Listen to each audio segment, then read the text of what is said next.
जल चढ़ाया मेरे कहने पर, वो भोजन भी ग्रहण कर लिया। अब कई माताएं ऐसी हैं, कई भाई ऐसे हैं, कई बहनें ऐसी हैं जो शिव महापुराण की कथा को सुन सुनकर मंदिर जाती हैं। कहीं कहीं मंदिर में पाषाण के शिवलिंग होता है, कहीं कहीं बालू रेत का बना होता है, कोई शिवलिंग भारत का होता है, कोई शिवलिंग स्फटिक का होता है, जो उनके मर्जी में हो। उनको नहीं मालूम, वो तो बस इतना जानती है कि हम भोले के और भोले हमारे।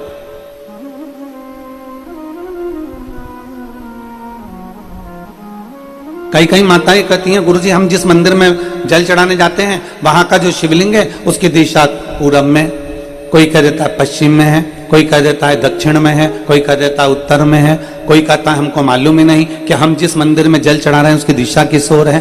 क्या हम मंदिर में जल चढ़ा रहे हैं और भगवान शंकर हमारे जल को स्वीकार कर रहा है? क्यों नहीं करेगा? भगवान शिव उसको स्वीकार क्यों नहीं करेगा? भगवान शंकर क्यों ना स्वीकार करेगा? बस क्या चाहिए? भगवान शंकर ये नहीं देखता कि तुम भगवान शिव को क्या दे रहे हो। मेरे ओघड़दानी मेरे शंकर भगवान तो कहते हैं कि निर्मल मन सो मोहि पावा, मोहि छल छिद्र कपट ना भावा। तुम दिल से हृदय से मुझे जो चढ़ा रहे हो मैंने उसको स्वीकार करा। कल कथा में कहा था कड़प का चरित्र। कल कड़प के चरित्र का वर्णन करते हुए अपन ने सुना था कि उसने अपने मुख में जल भर लिया था क्योंकि उसके पास में पात्र नहीं था।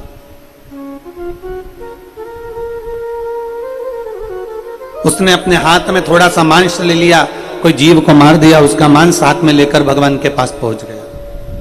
वो नहीं जानता था, थोड़े से बेलपत्र की जगह पर उसने पत्तियां तोड़ ली और भगवान के मंदिर पहुंच गया। तो क्या शिव नहीं मिले?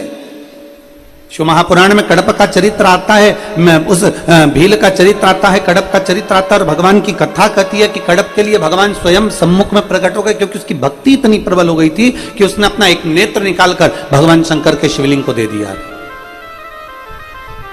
उसकी इतनी भक्ति प्रबल हो गई।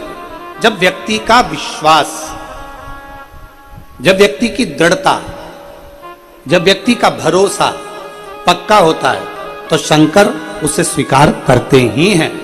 जैसे आज यादव परिवार ने भले प्रशासन कह दिया कि कथा बंद कर दो, कथा विराम दे दो, और कथा विराम वहां पर हो गई होगी पंडाल में, पर कथा तो कथा है। पर आपका भरोसा जब मैं धन्यवाद दूंगा यहाँ पूरे परिवार को, मुकुल जी को, हर्ष जी को, वर्धन जी को, लक्ष्य जी को, सबको साधुवाद देता हूं मैं कि आपका लक्ष्य जो पूर्ण करा आपने जो विचार कर लिया कि हमारा भरोसा दृढ़ है हमारे शिव के प्रति, हमारा विश्वास दृढ़ है शंकर के प्रति, तो शंकर ने उसको पूर्ण करने का जब आपने भरोसा रख लिया, विश्वास रख लिया, तो मेरे ओघड़दानी आज चतुर्थ दिवस की कथा में पहुंच गए और कल की कथा 5वें दिवस में पहुंच जाएगी।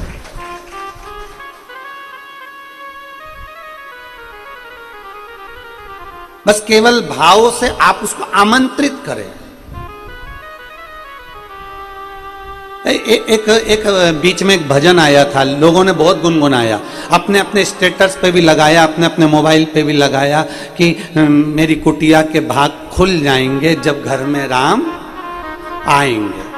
और कई कई जीजी ऐसी भी थी जो किसी मेहमान के आने से मुंह फुला लेती थी, किसी का देवरानी का बच्चा उसके कमरे में चले जाए तो मुंह फुला लेती थी, जेठानी का बच्चा आ जाता तो मुंह फुला लेती थी, माता पिता बुजुर्ग घर में आ जाते तो मुंह फुला लेती थी। उसने भी स्टेटस लगाया था कि मेरी कुटिया के भाग खुल जाएंगे जब घर में राम आएंगे। माता पिता घर में आते हैं तो मुंह फूल जाता है और राम जी आएंगे तो कुटिया के भाग खुल जाएंगे। जरा विचार करिए, अपने भीतर का एक भाव प्रकट करिए कि हमारे घर का बुजुर्ग, हमारे घर की माँ, हमारे घर का पिता, हमारे घर के बच्चे अगर भूलवश कोई गंदगी कर भी दिए हैं, हमारे घर का कोई सामान, कोई हम जिस कक्ष में रुके हैं वहाँ टेडी बियर घर सा रखा हुआ है, तो बच्चे लोगों का खिलौना रखा हुआ है, तो मान लो कोई दूसरा बच्चा उस कमरे में आ गया, उसने टेडी बियर उठाया यहाँ से वहां रख दिया, कोई खिलौना उठाया, कोई गुड़िया उठाई, कोई खिलौना उठा के यहाँ से वहां रख दिया, तो क्या अपन नाराज होंगे? नहीं, क्योंकि खिलौने होते काहे के लिए? बच्चों के खेलने के लिए। चाहे अपने बच्चे खेल रहे हो, चाहे देवरानी के, चाहे जेठानी के, चाहे परिवार वालों के, ननंद के, रिश्तेदारों के, किसी के भी बच्चे खेल रहे हैं, खेल तो खिलौने से रहे हैं। तो ये हमारे भीतर का एक भाव प्रकट करता है कि हम भजन तो लगा रहे हैं, हम स्टेटस भी लगा रहे हैं, हम इंस्टाग्राम पे भी डाल रहे हैं कि मेरी कुटिया के भाग खुल जाएंगे जब घर में राम आएंगे। और मालूम पड़ा घर में बूढ़े माँ बाप आ गए तो मुंह फूल गया, कोई बच्चे आ गए तो मुंह फूल गया, 4 रिश्तेदार ज्यादा आ गए तो मुंह फूल गया, जरा सी देर में गुस्सा आ गया, भन भना के मालूम पड़ा धड़ धड़ धड़ धड़ सीढ़ी से नीचे और धड़ धड़ सीढ़ी से ऊपर मालूम पड़े। अब अपन तो भजन लगा रहे हैं कि मेरी कुटिया के भाग खुल जाएंगे राम जब घर आएंगे। कुटिया के भाग कब खुलेंगे? राम जी को हमने नहीं देखा, राम जी को हमने नहीं छुआ, राम जी को हमने स्पर्श नहीं किया, पर हमारे माँ बाप के रूप में, हमारे घर के बुजुर्ग के रूप में, माँ बाप के रूप में आज भी राम बसते हैं, हमारे घर के बुजुर्ग के रूप में आज भी राम दिखते हैं। तो हम ये कहें कि हमारी कुटिया के भाग खुल जाएंगे जब राम घर आएंगे। कौन से राम? अपने माता पिता के रूप में, अपने घर के बुजुर्ग के रूप में, आपके घर के बड़ों के रूप में, आपके घर के सत्कार के रूप में। जब कोई अतिथि आ रहा है तो समझो मेरे राम आ रहे हैं, माता पिता आ रहे हैं तो मेरे राम आ रहे हैं। घर में तुम अपने माता पिता को 1 गिलास पानी पिला रहे हो, समझ लो मेरे राम को मैं जल पिला रही हूं। अपने घर में अपन किसी बड़े का आदर कर रहे हैं, समझो कि मैं राम का आदर कर रही हूं। आप किसी बड़े का सत्कार कर रहे हो, ये समझे कि मैं अपने घर में राम जी का सत्कार कर रही हूं। मेरी कुटिया के भाग खुल जाएंगे जब राम घर। और एक लाइन और उसमें थी, क्यों रे सेलन, क्या थी? राम आएंगे तो अंगना बुहारूंगी। अब देखो कितनी सुंदर बात है, राम आएंगे तो अंगना सजाऊंगी। मालूम पड़ा कोई अपने घर के बुजुर्ग आ गए तो पहले से ही मोबाइल उठा के रखाऊंगी। कौन आ गए? देवरानी के बच्चे आ गए, कौन आ गए? जेठानी के बच्चे आ गए, कौन आ गए? घर में 4 मेहमान आ गए। क्या करना है? सबसे पहले सामान छुपा के रख दो। एक पति ने अपनी पत्नी से कहा, सुनो कल मेरा दोस्त भोजन करने आएगा, ये घड़ी छुपा के रख देना। कल मेरा मित्र भोजन करने आएगा, तुम ये घड़ी छुपा देना, जूता छुपा देना, चप्पल छुपा देना और ये गुलदस्ता छुपा देना। पत्नी ने कहा क्यों, तुम्हारा दोस्त चोर है? पति बोला नहीं, वो अपने सामान को पहचानता है, वो अपने सामान को पहचानता है। हम गीत गा रहे, राम आएंगे तो अंगना सजाऊंगी, दीप जला के दिवाली में मनाऊंगी। अब राम आएंगे तो मैं अंगना सजाऊंगी, दीप जला के दिवाली मनाऊंगी, मालूम पड़े जीवान चला के मैं होली मनाऊंगी। अब आप किसको, पहले तो राम कौन? राम मेरे माता, राम मेरे पिता, राम मेरे घर के बच्चे, राम मेरे घर के बुजुर्ग, राम मेरे घर का इष्ट, राम मेरे घर का आदरणीय, राम मेरे घर का अतिथि। आज महाराष्ट्र में लोग कहते हैं अतिथि देवो भव, अर्थात हमारे घर में अगर अतिथि आया है, हमारे घर में कोई गुरु आ गया, हमारे महाराष्ट्र में कहते हैं अगर गुरु घर में आ जावे, कोई अतिथि घर में आ जावे, समझ लो दीपावली आ गई, स्वयं दिवाली हमारे घर में आ गई, खूब त्योहार हमारे घर में हो गया, खूब लड्डू बन रहा, पेड़ा बन रहा। सुबह सुबह हमारी माता जी और बहुएं मिलके रोटी को चूर के उसमें घी शक्कर मिला के इतना बड़ा लड्डू बनाकर और हमारे विकास महाराज जी को दे दी और ऊपर कहा कल ने जाओ गुरु जी को दे देना। अब हमने कहा क्यों रे, ये लड्डू तो चूर में कहा है। हमने कहा ठीक है, पर हम इतना घी नहीं खाते। तो क्या नीचे माता जी बोल रही हैं हरियाणा आए हो तो मक्खन और घी तो खाना पड़ा। ये एक प्रेम है, ये एक आनंद है, ये एक वात्सल्यता, ये करुणता। राम आएंगे तो कुटिया दीप जला के दिवाली में मनाऊंगी। भगवान अगर घर में बुजुर्ग माता पिता आ जाएं, घर में अगर कोई बच्चे आ जाएं, घर में 4 मेहमान आ जाएं, तो हम दीपावली के लिए दिए जलाएं चाहे ना जलाएं, पर इतना जरूर करना, अपनी जिह्वा से आदर के वचन जरूर कहना, सत्कार के वचन जरूर कहना कि मेरे घर में मेरे परमात्मा आज प्रवेश करे हैं, मेरे घर में आज भगवान प्रवेश कर रहे हैं। ये एक आनंद था, ये एक आनंद का विषय है। आज हमारे कथा के यजमान श्री मुकुल जी यादव जी का जन्मदिन भी है। उनको बहुत बहुत साधुवाद। एक बार जोरदार ताली बजाकर उनके साधुता। आओ मुकुल जी जरा इधर आओ, इधर आओ, आ जाओ, माला दीजिए।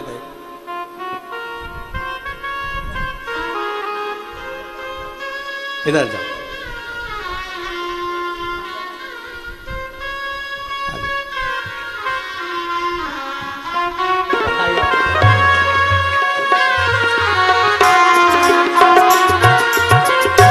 भगवान शिव की एक अविरल भक्ति, भगवान शंकर की एक अविरल भक्ति अपने जीवन का एक आनंद है। आप जितना भगवान की अलमस्तता में आप कहो हमारे घर में राम आए, राम मतलब हमारे घर में माता पिता आते रहें। आप कहो हमारे घर में राम आए मतलब हमारे घर में छोटे छोटे बच्चे, चाहे देवरानी के हों, जेठानी के हों, ननन के हों, हमारे घर में छोटे बच्चों का आगमन होता रहे। हमारे घर में राम आए तो ये कहो कि हमारे घर में अतिथि आते रहें। हाँ, भगवान हमारे घर में राम आए तो भगवान से प्रार्थना करो हमारे बेटी दामाद भी हमारे घर आते रहें। हमारे घर में राम आए तो कहो हमारे बुआ फूफा भी हमारे घर में आते रहें। इनके आने से हमारे घर की शोभा है।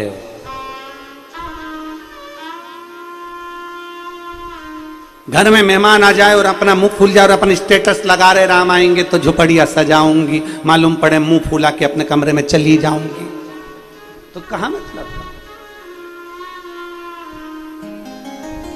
एक भाव अपने भीतर प्रकट करे।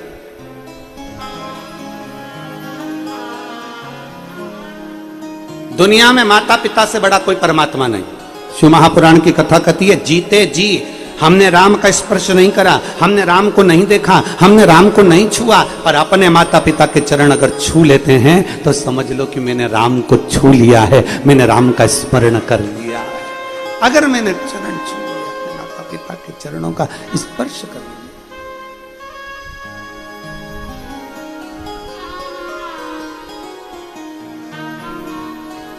शिव पुराण कह रही है, भगवान शंकर का चरित्र कह रहा है, भगवान शंकर का संवाद कह रहा है। पार्वती मैया 6 वर्ष की अवस्था में है। देव ऋषि नारद के कहने पर तप साधना करने बैठ गई हैं, पर पार्थिव लिंग का निर्माण करना नहीं जानती। आप जिस भाव से भगवान शंकर के शिवलिंग का निर्माण कर रहे हो, आज हड़तालिका तीज है, मेरी जीजियां निराहार बिना जल के, थूक भी अंदर नहीं निकलती, बिना जल के पूरी रात आज पूजन करती हैं। पूरी रात, पूरी 4 पहर की पूजन वो पूरी रात करती हैं। पूरी रात प्रदोष के समय से पूजन चालू होती है और सुबह तक ये पूजन का क्रम उनका चलता रहता है। प्रदोष के समय से अभी सब मेरी जीजियां, जे सारी बहनें, सारी बेटियां, मैं भारत की सभी माताओं को, मैं भारत की सभी बेटियों को, मैं भारत की सभी नारियों को हरतालिका तीज की मेरी जीजियों को बहुत बहुत बधाई देता हूं। आप सभी का सौभाग्य अखंड हो और मेरी बेटियां, मेरे बेटे सब आनंद में रहें। संपूर्ण विश्व का कल्याण, संपूर्ण विश्व का। और सबसे निवेदन जरूर करूंगा, आप व्रत करते हो ना करते हो, आप पूजन करते हो ना करते हो, आप उपवास करते हो ना करते हो, पर भारत भूमि की अगर माताएं फुलेरे का दर्शन जरूर करें। आपके नजदीक में किसी के घर में फुलेरा बंधा हो तो से विनती कर कर जाएं, हमको फुलेरे का दर्शन करना है। अगर मंदिर में फुलेरा बंधा है तो वहां जाकर दर्शन करें, पर 5 जगह पर 7 जगह पर फुलेरे का दर्शन अवश्य करें और बाबा से विनती भी अवश्य करें, बाबा मैंने तेरे ही भरोसे, बाबा तेरे ही भरोसे हवा बिच उड़ती जावांगी, बाबा डोर तो छड़ी ना मैं कटी जावांगी। प्रति आज का दिन आपके जीवन का एक आनंदमय दिन होना चाहिए। सावन के महीने में केवल शिव जी की आराधना होती है, श्रावण के महीने में केवल शंकर जी की आराधना होती है, पर भादो के महीने में शंकर भगवान, पार्वती मैया, गणेश जी, सदानंद कार्तिकेय जी, अशोक सुंदरी, भगवान शंकर की पांचों बेटियां जया, विषहरा, शामली बारी, दौतली, देव, ये सब प्रसन्न होती है। ये फुलेरे में जो मालाएं लगती हैं, ये फुलेरे में जो फूल की मालाएं लटकाई जाती है, ये भगवान शंकर की बेटियों के भाव से, भगवान शंकर के एक परिवार की उन्नति के भाव से। फुलेरे का मतलब होता है कि खूब फलो फूलो, खूब फलो फूलो।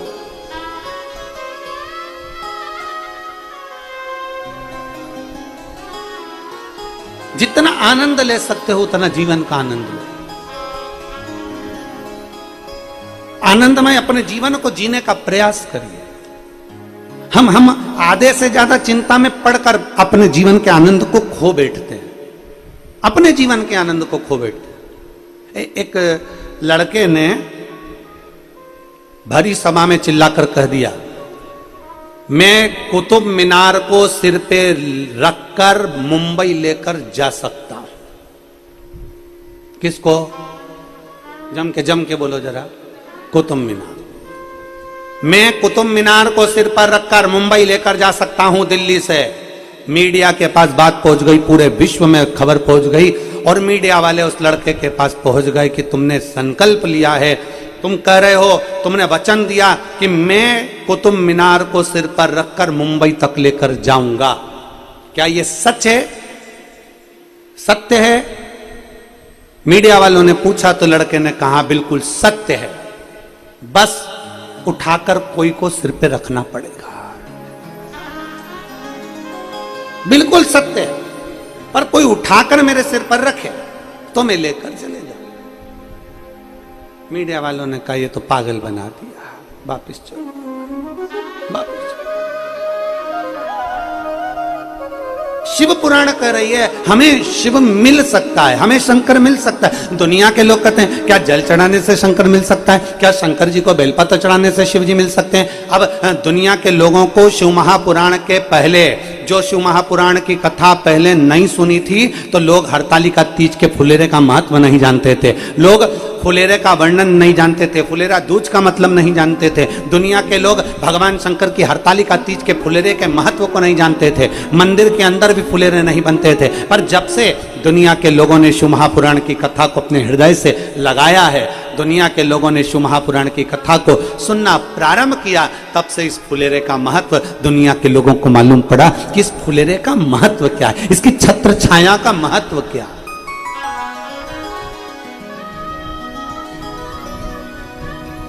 एक छत्र छाया का महत्व क्या होता है?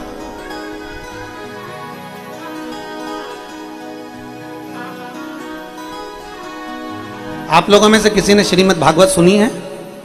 बोलो बोलो, जम के बोलो जरा। सुनी है? भागवत जी में एक प्रसंग आता है वामन भगवान का। एक हाथ में छत्र, दूसरे हाथ में कमंडल, भिक्षा मांगने के लिए राजा बलि के दरवाजे पर पहुंच जाते हैं। राजन भिक्षाम देई, राजन भिक्षाम देई।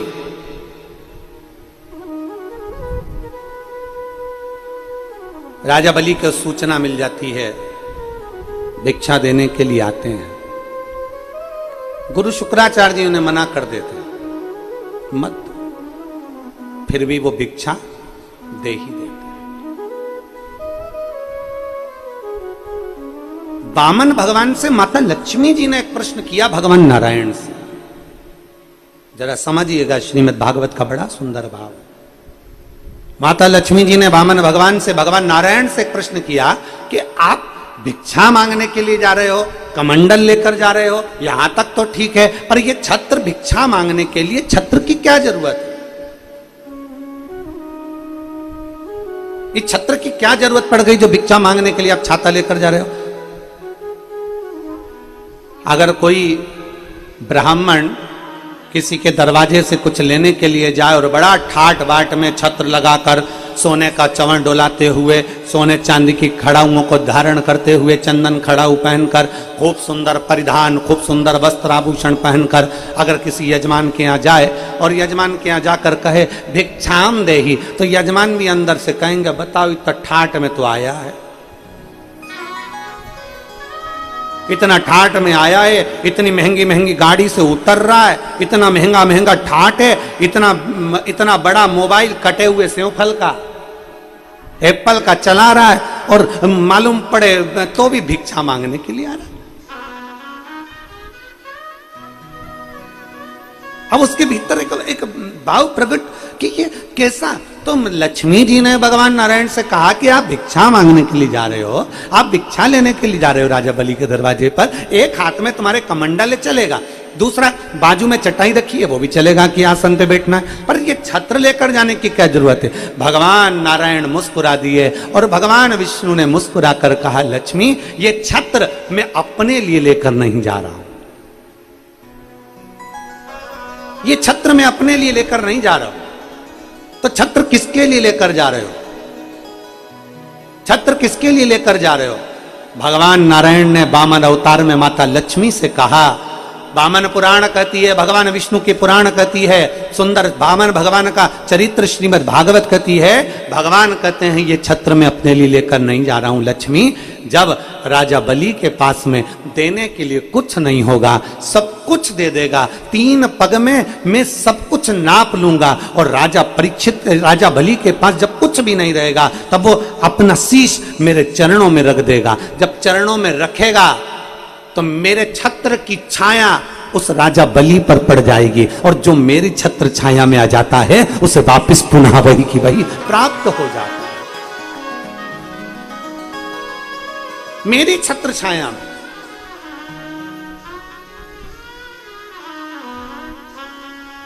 भगवान गिरि गोवर्धन नाथ जी की परिक्रमा करने के लिए दुनिया के लोग जाते हैं।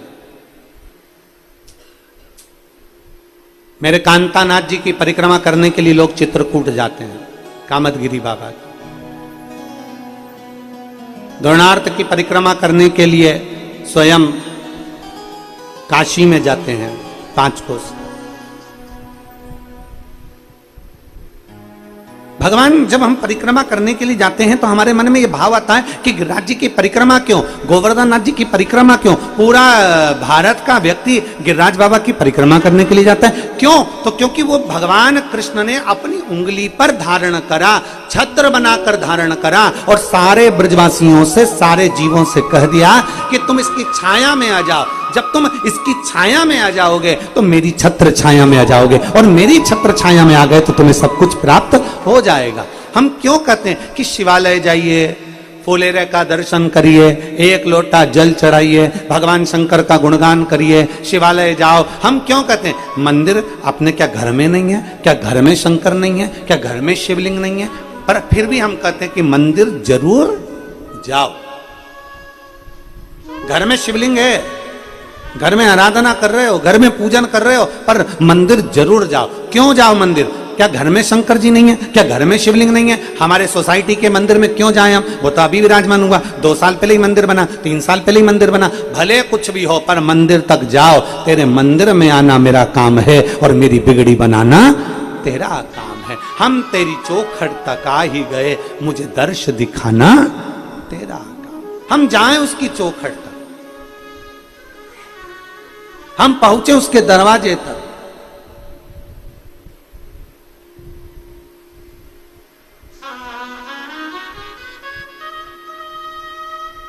भाव से, हृदय से जब हम जाते हैं, दिल लगाकर, हृदय लगाकर जब हम भगवान शिव के पास पहुंचते हैं, शिव क्यों ना दे?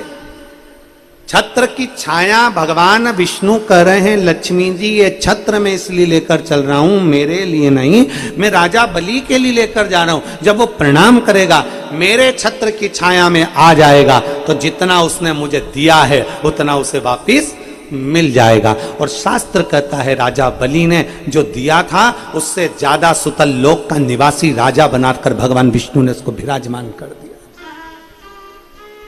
जो दिया उससे ज्यादा दे दिया। छत्र की छाया, फुलेरे का मतलब क्या है? हरतालिका तीज पे मेरी बहनें, हरतालिका तीज पर मेरी जीजियां, और हम तो निवेदन करेंगे कि एक बार दिल से, केवल दिखावे से नहीं। किसी और वाले महाराज ने कह दिया तो चलो अपन करके तो देखे, प्रैक्टिकल करने में क्या जाता? कर लो प्रैक्टिकल, तुम तो सियोर वाले महाराज की वचन का भी प्रैक्टिकल करो, और करते रहना चाहिए।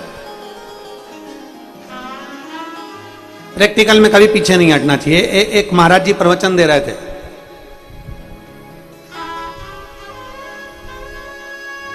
प्रवचन देते देते उन्होंने कह दिया मदिरा नहीं पीना चाहिए, शराब नहीं पीना चाहिए। शराब पीने वाला व्यक्ति गटर में पड़ा होता है, नाली में पड़ा होता है। महाराज का पहचान वाला बैठा था, उठ के खड़ा हो गया, चिल्ला कर बोला, ओ महाराज इतना बड़ा बड़ा प्रवचन दे रहा, तेरा सग्गा भाई पी के तो गटर में पड़ा। तो इतना बड़ा बड़ा प्रवचन दे रहा है, तेरा सग्गा भाई पी के नाली में पड़ा, तो हमको ज्ञान दे रहा है, अपने भाई को क्यों नहीं देता? महाराज जी को क्रोध नहीं आया, मुस्कुरा कर बोले, भैया देखो मैं भी प्रवचन दे रहा हूं, मेरा भाई भी प्रवचन दे रहा है, मैं मुंह से समझा रहा हूं, मेरा भाई प्रैक्टिकल करके दिखा रहा है। अब मर्जी तुम्हारी है कि तुम समझोगे कैसे, मन तुम्हारा है, तुम उसको धारण करोगे कैसे, तुम अपनी चित्तवृत्ति में कैसे उतारोगे, ये तुम्हारे ऊपर। कई लोग कहते हैं हम एक बार करके तो देखें, आखिर सियोर वाला महाराज बोला है तो करके तो देखे। हम कहे कैसे भी जाओ, तुम जाओ तो सही, जब उसकी छत्र छाया में उसके फुलेरे का दर्शन करने के लिए जाओगे, उसके पुष्प का दर्शन करने के लिए जाओगे, तो हरतालिका तीज के दिन हम कहें भादो सावन का महीना केवल शिव का है, भादो का महीना मेरे शंकर के पूरे परिवार का है। जब हरतालिका तीज का फुलेरा बनता है, उसके दूसरे दिन गणेश जी आ जाते हैं, गणेश जी के बाद रिद्धि सिद्धि आ जाती है, रिद्धि सिद्धि के बाद स्वयं षडानंद कार्तिक आ जाते हैं, षडानंद कार्तिक के बाद में नारायण लक्ष्मी को लेकर दिवाली के टाइम आ जाते हैं। ऐसा शरद पूर्णिमा की चंद्रमा आ जाती है, अमृत तत्व बरसने लगता है। हरतालिका तीज के बाद त्योहार क्यों चालू होते हैं? भादो की हरतालिका तीज के बाद में हस्त नक्षत्र के बाद ये त्योहार क्यों चालू होते हैं? क्योंकि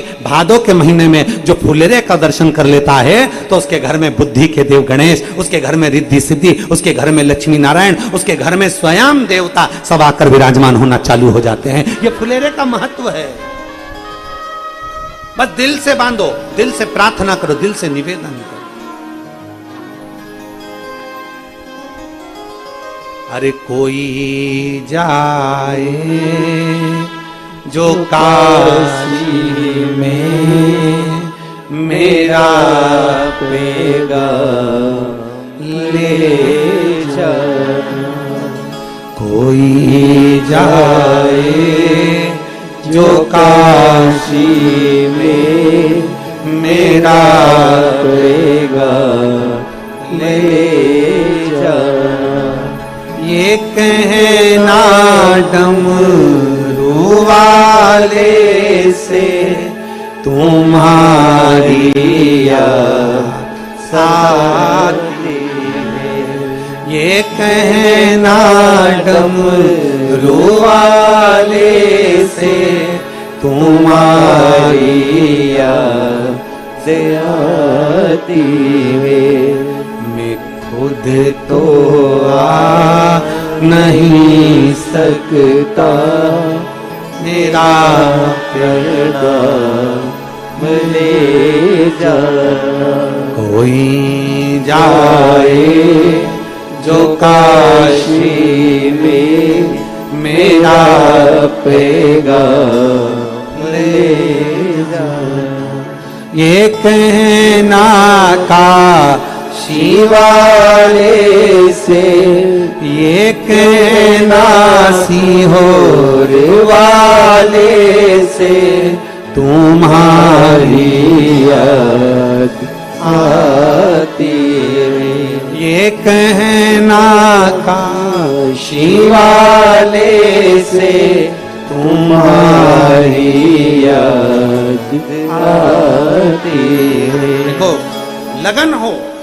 आज हमको कोई ने एक वीडियो भेजा था आशीष के मोबाइल पर, एक बूढ़ी माता जी का। आप लोगों ने देखा है कि नहीं देखा वो हमको नहीं। हरियाणा की पंडाल में पहुंची थी कथा सुनने के लिए, और पंडाल में हम नहीं पहुंचे है? और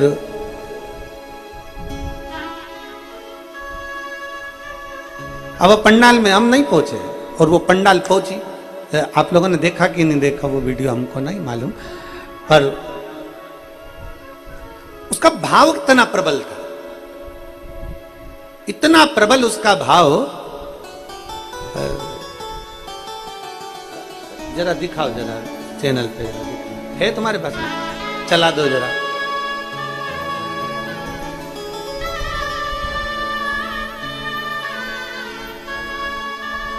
हरियाणा की है और यही गुरुग्राम की है, और बेचारी वो गुरुग्राम के पास में से कहीं से आई, और उसका भाव देखिए, उसकी भाव की शुद्धता देखिए, उसके भाव की निर्मलता देखिए, जरा विचार करिए उसके भाव का। और इतना ना जाने काय पे खड़ी है वो, पाइप माइप पर, वो डंडे पर चिल्ला चिल्ला के किसी ने भेजा आशीष को, आशीष ने हमको दिखाया भाव। अरे कोई जाए जो काशी में मेरा पैगाम ले जाना, कोई जाए जो काशी में मेरा पैगाम ले जाना। ये कहना काशी वाले से तुम्हारी याद आती है, ये कहना सीहोर वाले से तुम्हारी याद आती है। मैं खुद तो आ नहीं सकती, मेरा पैगाम ले जाना। मैं खुद तो आ नहीं सकता, मेरा पैगाम ले जाना। कोई जाए जो काशी में मेरा पैगाम ले जाना। एक भाव अपने भीतर प्रकट करिए, एक भाव की निर्मलता अपने भीतर प्रकट करिए, और जब एक भाव हमारे भीतर प्रकट हो जाएगा तो शिव तत्व क्यों ना मिलेगा, शंकर क्यों ना मिलेगा। आप फुलेरे का दर्शन कर रहे हो, उसकी छत्र छाया में बैठे हो, एक पुष्प का दर्शन कर रहे हो, अर्थात हम जब मंदिर में जाएं, हम हरतालिका का दर्शन करने के लिए जाएं, हरतालिका तीज के फुलेरे का दर्शन करने के एक भाव लेकर जाओ, एक अटल विश्वास लेकर जाओ, एक दृढ़ता लेकर जाओ, एक भरोसा लेकर जाओ। बिना भरोसे के परमात्मा के पास जाओ। मानो तो मैं गंगा मां हूं, ना मानो तो बहता पानी। आप मानोगे तो गंगा है ना, आप मानोगे नहीं तो फिर वो गंगा कहां असर करेंगी महाराज, बहता हुआ पानी। आपके ऊपर निर्भर करता है कि हम शिव को कैसे प्राप्त कर सकते हैं, आपके ऊपर निर्भर करता है हम शंकर को कैसे प्राप्त कर सकते हैं। 6 वर्ष की अवस्था है माता पार्वती जी की, बाल्यावस्था, छोटी सी अवस्था, नहीं जानती पार्थिव लिंग का निर्माण कैसे करना है, ये उनको नहीं आता। पार्थिव लिंग का निर्माण कैसे करना है ये उनको नहीं मालूम है, माता पार्वती जी को नहीं ज्ञान। वो तो अपने देव ऋषि नारद के कहने पर बस केवल तप साधना में लगी हुई हैं, अपनी तप साधना में। नमः शिवाय, ओम नमः शिवाय, नमः शिवाय, ओम नमः शिवाय, नमः शिवाय, ओम नमः शिवाय, नमः शिवाय, ओम नमः शिवाय। अपनी तप साधना में माता पार्वती जी लगी है, पंचाक्षर मंत्र का जाप कर रही हैं, षडाक्षर मंत्र का जाप कर रही हैं, बड़े प्रेम से भगवान शिव को पुकार रही हैं, बड़े प्रेम से, एक विश्वास के साथ। पार्थिव लिंग का निर्माण करना नहीं आता उनको, और जब भरोसे के साथ, जब विश्वास के साथ भगवान शंकर के पार्थिव शिवलिंग का पूजन करने की एक भाव हमारे भीतर प्रकट होता है, पार्थिव लिंग के निर्माण का। जितनी हरतालिका तीज का पूजन करने वाली मेरी जीजियां हैं, उनसे निवेदन है, जब पार्थिव शिवलिंग आप घर में बनाएंगे हरतालिका तीज के पूजन के लिए, प्रदोष काल से आप पूजन करना प्रारंभ करते हो, दूसरे दिन तक प्रातः तक आपकी पूजन चलती रहती है ब्रह्म मुहूर्त तक। तो जब आप पूजन करने के लिए पार्थिव लिंग का निर्माण करते हैं, जिनके यहाँ पर पूजन होती है वो, तो दिल से बाबा से प्रार्थना कर कर शिवलिंग बनाइए, दिल से माता पार्वती का निर्माण करिए, दिल से आप बाबा का गणेश जी का निर्माण कर, दिल से आप उसका पूजन करिए, दिल से। किनको लेकर गई थी माता पार्वती जी? हरतालिका तीज का कथा कहती है, जब पार्वती जी अपने घर से गई थी, भगवान विष्णु के साथ देवऋषि नारद ने हिमालय राज जी को कहकर कह दिया था कि पार्वती का विवाह नारायण के साथ कर दो। पार्वती को जैसे ही मालूम पड़ा, पार्वती जी अपना घर छोड़कर चली गई। अपनी दो सहेलियां थी साथ में,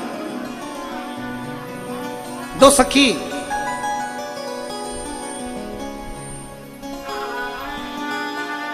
अपनी सहेलियों के साथ जा रही हैं माता पार्वती, अपनी सहेलियों के साथ। और माता पार्वती जी अपनी सहेलियों के साथ में जब गई, माता पार्वती जी एक वन में, एक गुफा में प्रवेश कर गई। गुफा में प्रवेश कर कर वन में बैठकर माता पार्वती, दो सखियां, और बहुत ध्यान लगाना महाराज, दो सखी कौन सी है? ये तो पार्वती जी की सखी लिखी है उन्होंने, पर दो सखी कौन सी है? एक अपना मन, एक मन को सखी मानी, और एक अपना शरीर। ये दो चीज ऐसी है, कभी कभी ऐसा होता है कि शरीर तीर्थ तक पहुंच जाता है, 200-500-1000 रुपए खर्च कर कर तीर्थ तक चले गए, और मालूम पड़े वहां तुम्हारा मन ना लगे, तो फिर तीर्थ किस काम का?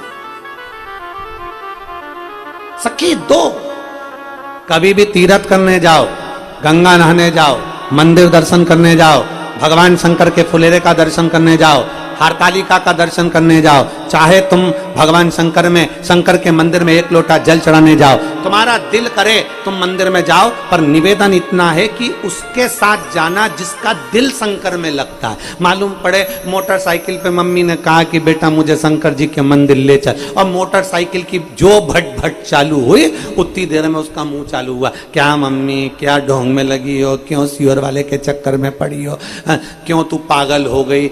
अपनी पत्नी को भी फिर वो ज्ञान देता रहता है, 24 क्यों जा रही है, पागल है क्या, मूर्ख है क्या, ये फुलेरे के दर्शन से कुछ होता है क्या? चल मैं फूल वाले के घर ले चलता हूं, वहां पर बहुत सारी माला टंगी होगी, तो उसी को देख ले।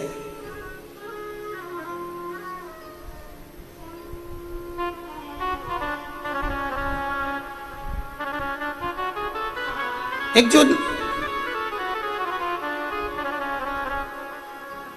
जिनकी आदत होती है ना कुछ कहने की, होता है। एक पति पत्नी बैठे हुए थे,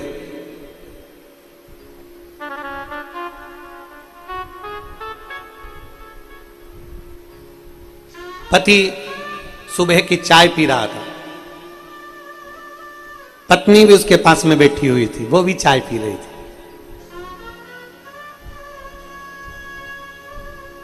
ये सुबह का वो मुहूर्त है जिस समय पर लड़ाई की शुरुआत होती है। पति भी चाय पी रहा है, पत्नी भी चाय पी रही है।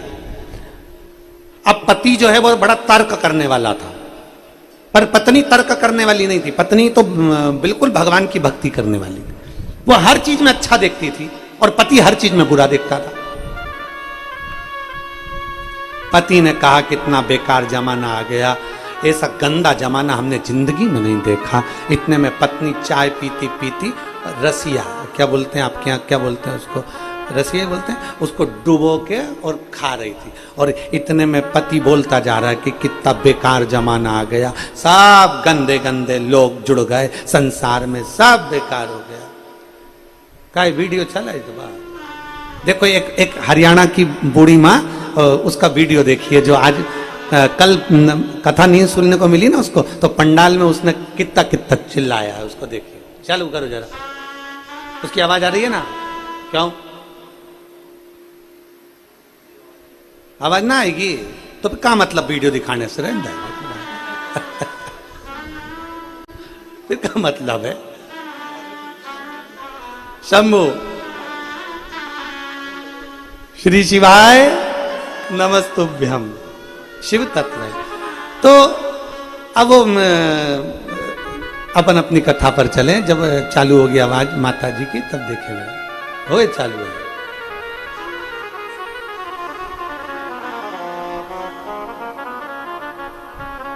अब पत्नी वो रसिया डुबा डुबा के उसको खा रही थी है? और पत्नी रसिया डुबा डुबा कर उसको खा रही। अब पति बोला कि सब बेकार जमाना है, सब बेकार, सब बेकार, सारा बेकार जमाना। बहुत पति फिर चिल्लाकर बोला बड़ा बेकार जमाना आ गया, बड़ा बेकार जमाना आ गया। पत्नी बोली काय का बेकार, इतना जोरदार जमाना है, आज के जमाने जैसा तो कुछ भी नहीं है, कुछ भी नहीं। पहले परिवार इतना बड़ा रहता था, अब छोटा हो गया। पहले के समय में कितना परेशानियां होती थी, घर में पानी टपकता रहता था, अब सब अच्छा हो गया। पहले जाने आने के साधन नहीं थे, अब सारे साधन हो गए। पत्नी सब में अच्छा देख रही, पॉजिटिव, और पति हर एक में नेगेटिव। इतने में पति को आ गया अब जो बोली और वो डोला, ये बोली और वो डोला। अब पति को आ गया गुस्सा। अब पति तो तर्क करने वाला, कहले क्या बेकार हो गया, आज के जमाने में जिसका भला करो वही जूता मार कर जाता है, आज के जमाने में जिसका अच्छा करो वही गलत करके जाता है। पत्नी ने कहा ऐसा नहीं होता, सब अच्छा होता है, अपने भाग्य से होता है। इतने में पति ने कहा देख, अब पति ब्रेड पे मक्खन लगा रहा था खाने के लिए। अब मक्खन लगाते लगाते लगाते पत्नी से बोला देख, जितना अच्छा करो ना आज के जमाने में उतना बुरा होता है। देख मैंने इस ब्रेड में मक्खन लगाया है ना, अगर ये ब्रेड नीचे गिरी ना तो मक्खन के बल पे गिरेगी। मतलब अपन तो अच्छा कर रहे हैं, मक्खन लगाया, उसके बाद ब्रेड गिरेगी तो मक्खन के बल पे गिरेगी। इतने में पत्नी ने बोला नहीं नहीं ऐसा नहीं होता कि मक्खन के बल पे गिरेगी, मेरा मन कहता है कि ये मक्खन ऊपर रहेगा, ब्रेड नीचे रहेगी। देखो बूढ़ी माँ ने जो, माँ जितना हक पुरुष का परमात्मा पर है उतना हक माता का स्त्री का भी परमात्मा पर है। माँ पुरुष को तो बाहर वन तीर्थ में जाकर भगवान का भजन करना पड़ता है, तब भगवान मिलता है, पर स्त्री घर में रोटी बनाते बनाते भगवान को प्राप्त कर सकती है। ये स्त्री में गुण होता है।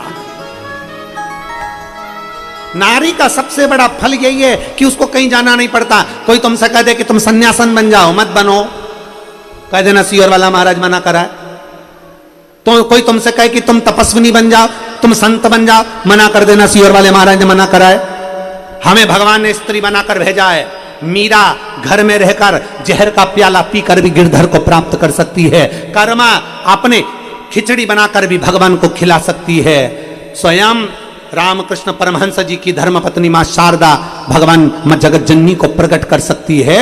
तो तुम्हें भी कह देना चाहिए कि घर में रहकर जब मीरा ने भगवान को पा लिया, घर में रहकर जब कर्मा ने परमात्मा को पा लिया, घर में रहकर ओरछा की रानी ने जब परमात्मा को प्राप्त कर लिया, घर में रहकर जब जीजाबाई शंकर को प्राप्त कर लेती है, घर में रहकर जब अहिल्याबाई शिव को प्राप्त कर लेती है, घर में रहकर पार्वती जी शंकर को प्राप्त कर लेती हैं, घर में रहकर माता लक्ष्मी नारायण को प्राप्त कर लेती हैं, तो मैं अपना घर छोड़कर ना सन्यासन बनूं ना साधु बनूं, मैं ना तपस्वी बनूं, मैं तो केवल अच्छे घर में रहकर अपने माँ बाप की सेवा कर कर बच्चों को पालते हुए भगवान का गुणगान करते हुए आगे बढ़ूंगी और मुझे मेरा शंकर मिल जाएगा। इसमें मेरा विश्वास है।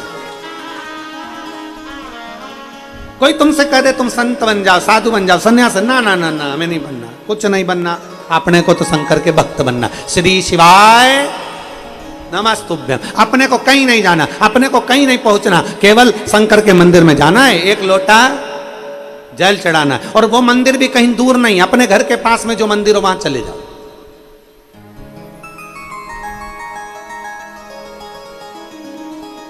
पर शिव मंदिर जरूर है। एक कथा स्मरण नहीं आ रही।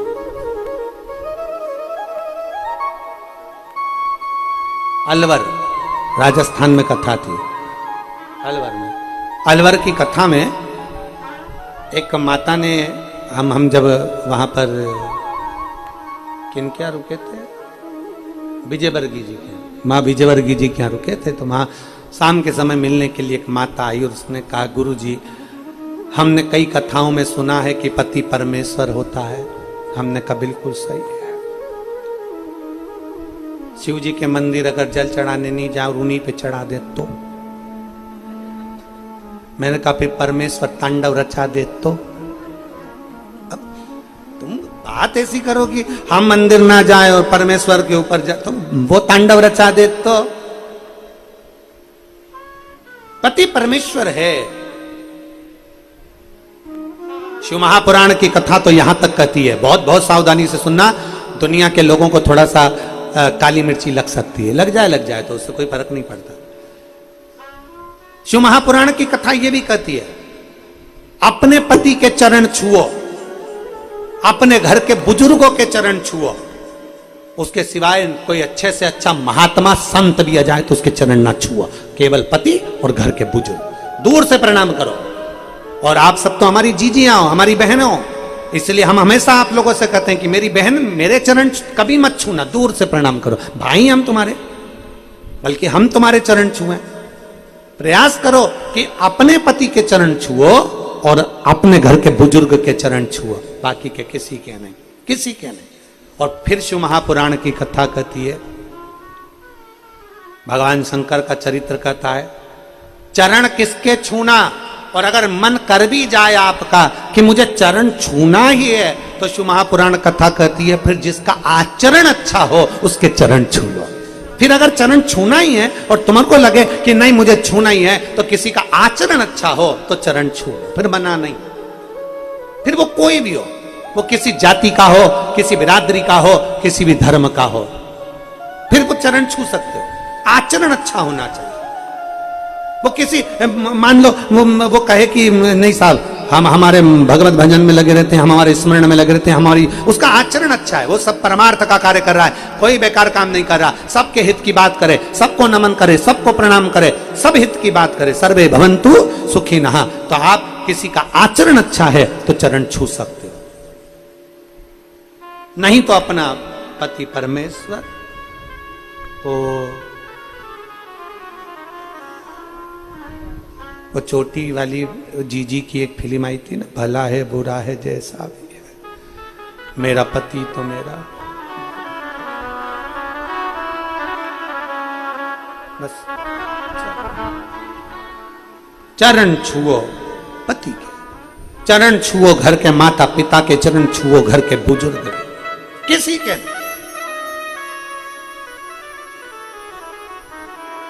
क्या भगवान मंदिर में मिलेगा? मीरा को घर में मिल सकता है, करमा बाई को घर में मिल सकता है, यशोदा जी को घर में मिल सकते हैं, अयोध्या नरेश स्वयं अवध में माता कौशल्या के घर में अगर राम आ सकते हैं, तो ये विश्वास मानकर चलना। स्त्री को, नारी को भगवान ने ऐसी कृपा कर रखी है, मेरे शंकर ओघड़दानी ने स्त्री और नारी पर ऐसी करुणा कर रखी है कि इनको वन जाने की जरूरत नहीं, इनको जंगल जंगल डोलने की जरूरत नहीं, इनको घर में रहकर अपने बुजुर्ग माता पिता की सेवा करना है, इनको घर में रहकर अपने बच्चों का भरण पोषण करना है, इनको घर में रहकर अपने परिवार को संभालना है, और परिवार को संभालते संभालते भगवान की भक्ति करना है। परिवार को संभालते संभालते जब हम यादव जी के यहाँ आए थे पहले दिन, 2 तारीख,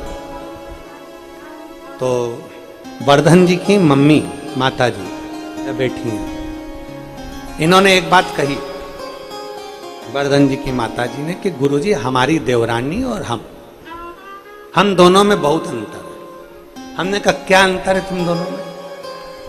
तो वर्धन की ये माता जी बोली, उनकी देवरानी भी बैठी है यहाँ, तो वर्धन की माता जी बोली, देखो गुरुजी हमारी देवरानी घर में रहती है, वो कहीं नहीं जाती, घर में रहकर ही कथा सुनती रहती है, टीवी का वॉल्यूम तेज कर देती है, और घर में रहकर ही भगवान की भक्ति कर लेती है। हमारी देवरानी ने जाने का हक हमको दे रखा है, हमसे बोलती है जीजी तुम चले जाओ मैं संभाल लूंगी, जीजी तुम जाओ मैं संभाल लूंगी, जीजी तुम होके आ जाओ मैं संभाल लूंगी। तो हम दोनों का जो साझा है ना गुरुजी, वो भगवान की बड़ी कृपा है। तो ये शिव तत्व से प्राप्त हो, ये भगवान शंकर की अविरल भक्ति से प्राप्त हो। ये दृढ़ता, ये विश्वास, ये भगवान शिव की अविरल भक्ति से प्राप्त हो।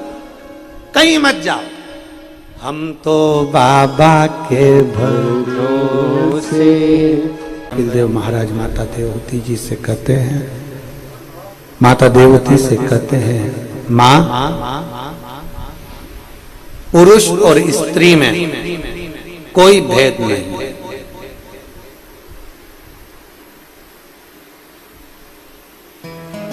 पुरुष भगवान को प्राप्त करने के लिए वन में जाता है, जंगल में जाते हैं, तीर्थ में जाते हैं। स्त्री को कहीं जाने की जरूरत नहीं, वो अपने घर में रहकर बुजुर्ग माता पिता का आदर करते हुए, उनकी सेवा करते हुए, बच्चों का भरण पोषण करते हुए भगवान की भक्ति अगर 2 क्षण की भी कर ले तो उसको परमात्मा मिल जाए। 2 क्षण की भक्ति में भी परमात्मा प्राप्त हो जाए। 2 क्षण।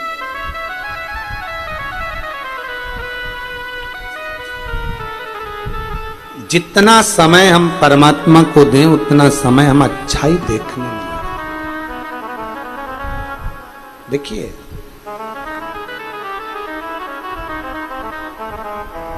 परमात्मा को प्राप्त करने का सबसे बड़ा बिंदु है शांति मन की, हृदय की।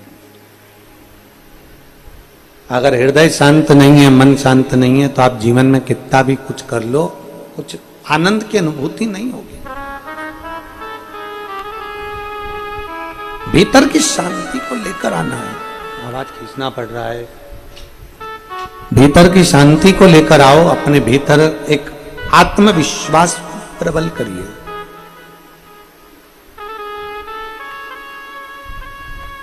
अपने भीतर एक भरोसे को, एक दृढ़ता को, एक विश्वास को प्रबल करिए। और जब अपने भीतर एक भरोसा, एक विश्वास, एक दृढ़ता प्रकट करेंगे तो उसका एक आनंद अपने आप प्रकट हो जाएगा। मेरे भोले बाबा, मेरे भगवान पुरुष नहीं देखते, स्त्री नहीं देखते, जलचर नहीं देखते, वायुचर नहीं देखते, पशु नहीं देखते, पक्षी नहीं देखते, कोई जानवर नहीं देखते। मेरे भोले बाबा तो केवल इतना देखते हैं कि उसका मन, उसका हृदय कितना पवित्र है, उसका दिल कितना पवित्र है, उसका मन कितना पवित्र है, उसका हृदय कितना पवित्र है। उसने ये नहीं देखा मेरे परमात्मा ने कि तुम कौन हो। उसने तो केवल ये देखा कि तेरा हृदय कितना पवित्र है। चींटी में और मनुष्य में एक बहुत बड़ा अंतर है। चींटी रेत पर में भी, मिट्टी में भी, रेत में, धूल में, कंकर में शक्कर डाल दीजिए, चींटी कंकर नहीं उठाएगी, चींटी मिट्टी नहीं उठाएगी, चींटी बालू रेत नहीं उठाएगी, चींटी केवल शक्कर का कण ही उठाएगी, मिठास उठाएगी। चींटी केवल मिठास उठाती है। चींटी केवल मिठास उठाने का कार्य करती है। अच्छा उठाया उसने कभी भी मिट्टी नहीं उठाई, उसने कभी कंकर नहीं उठाया। उसने मिट्टी हो, कंकर हो, लकड़ी हो, फालतू चीजें चींटी नहीं उठाती। उसको शक्कर दिख गई, शक्कर उठा ली उसने। मनुष्य में ये एक अवगुण है।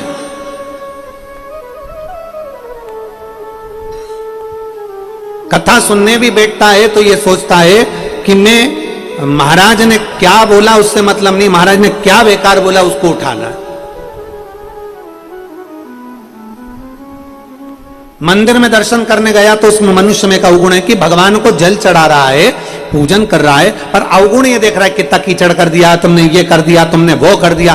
कई लोग मंदिर में, कई लोग ऐसे बैठे रहते हैं जो दिन भर लोगों को टॉर्चर करते रहते हैं। तुमने ऐसा कर दिया, तुमने वैसा कर दिया, तुमने ये क्या कर दिया, तुमने ये क्या चढ़ा दिया, तुमने वो क्या कर दिया। अरे कभी अच्छा भी देख ले कि कितनी दूर से चलकर कम से कम सनातन धर्म के भाव से मंदिर तो आ रहे हैं, कम से कम लोग मंदिर तक तो पहुंच रहे हैं। तुम दिन भर भगवान के पास बैठने के बाद भी तुम्हारा चित्त गंदगी छाटने में लगा। तूने ये गंदा कर दिया, तूने ऐसा चढ़ा दिया, तूने वैसा चढ़ा दिया, तुमने ये कर दिया, तुमने वो कर दिया। नहीं, भगवान के जितने करीब में रहो उतना अच्छा देखने का प्रयास करो।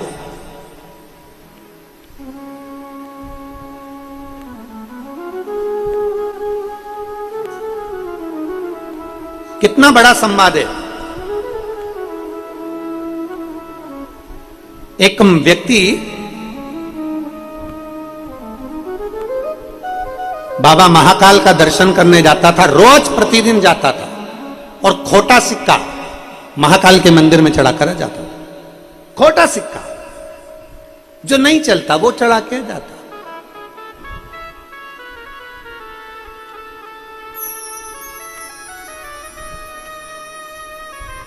रोज मंदिर में जाए, रोज खोटा सिक्का चढ़ाए, रोज मंदिर में जाए, रोज खोटा सिक्का चढ़ाए, प्रतिदिन मंदिर में जाए, प्रतिदिन खोटा सिक्का चढ़ा।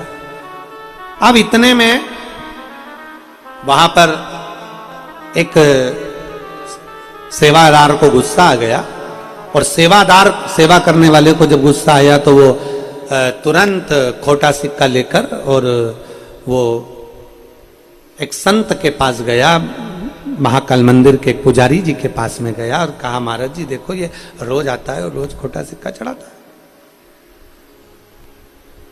रोज खोटा सिक्का चढ़ाता है।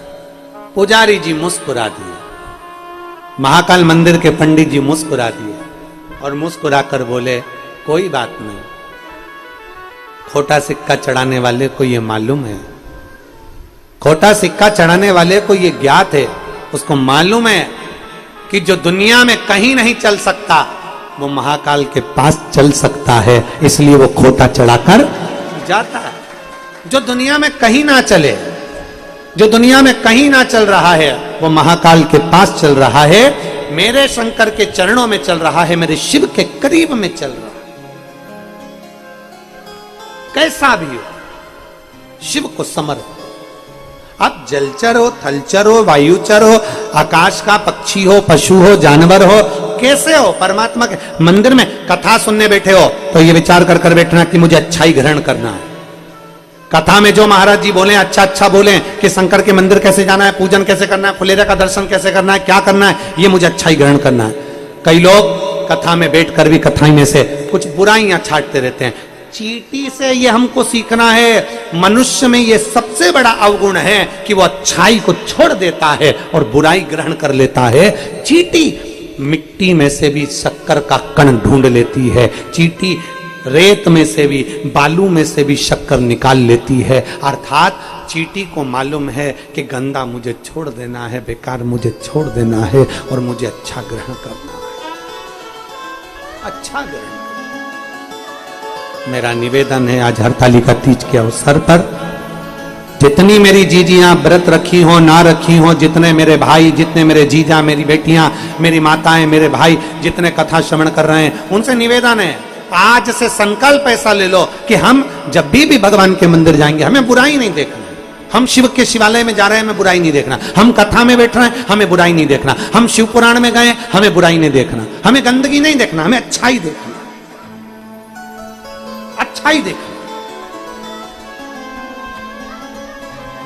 दुनिया के लोग, मैं इस कथा के माध्यम से कहना चाहूंगा वर्धन जी, दुनिया के लोग दूसरी कथाओं में अगर कहीं गए हों तो उनको बैठने के लिए सोफा, कालीन सब देखा जाता है, पर जब शिव महापुराण की कथा होती है पंडाल लगता है बड़ा बड़ा, पंडाल पूरा भरा जाता है, बाहर रोड पर लोग बैठते हैं, ग्राउंड में लोग बैठते हैं, अपना बिछाने का साथ लाते हैं, अपना छाता साथ लाते हैं, अपनी पानी की बोतल साथ लाते हैं। वो ये नहीं देखते कि मैं कहाँ बैठा हूं, उसको तो लगता है कि मैं शंकर के करीब में हूं, मैं शिव के सामने हूं, मैं शंकर के पास में हूं।